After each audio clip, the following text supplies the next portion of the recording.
This video is powered by KR Mangalam University. Netanyahu's corruption trial was reportedly cancelled after hiatus, drawing renewed attention to the long-running legal proceedings. His lawyer cited security concerns amid the country's multi-front war, which was presented as the reason for the latest delay. Is Bibi scared of showing up in public as Iran's proxy continues to rage, with mounting tensions and security fears keeping him out of sight? I'm Aisha Varma. Let's take a look. Amid the war with Iran, Hezbollah and Hamas, Israel's prime minister received some relief as the pressure on him briefly eased.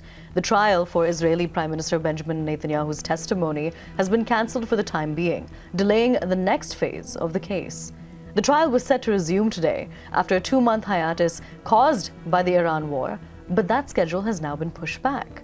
Media reports cited security concerns submitted by Netanyahu's lawyer, according to the Times of Israel.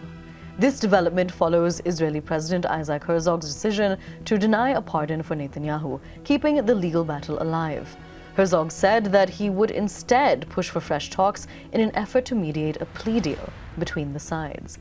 Netanyahu's trial on charges of bribery, fraud, and breach of trust began in 2020, and it remains one of the most closely watched cases in Israeli politics.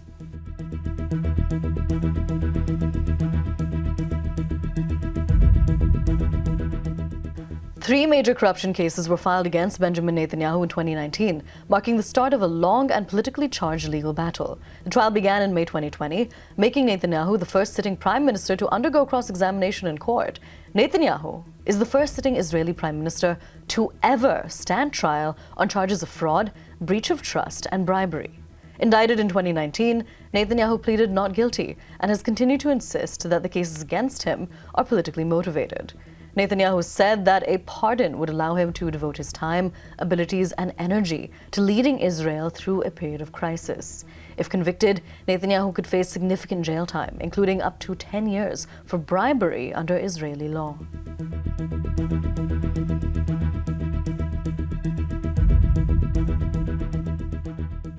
The Times of Israel, citing Hebrew media, reported that the IDF is gearing up for a renewed conflict with Iran, ramping up readiness and planning for multiple fronts.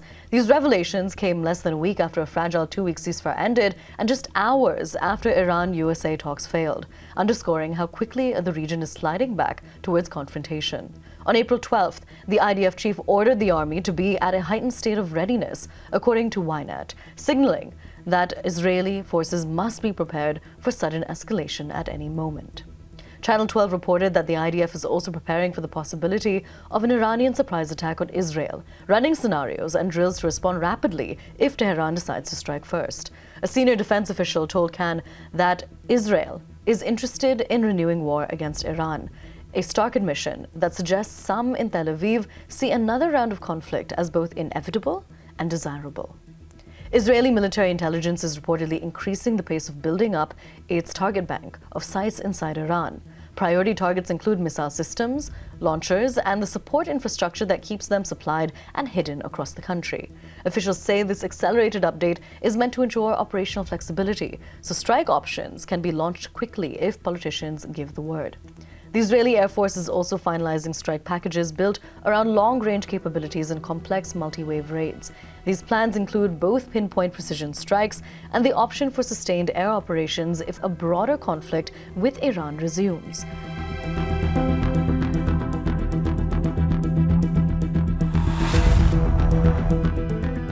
The Lebanon truce, announced on April 16th, has since been repeatedly violated, mostly by the IDF, according to Press TV. In response, Hezbollah has continued its military operations, targeting Israeli forces and positions in the area. At least one IDF soldier was killed, and 6 others were wounded by Hezbollah fire, according to reports.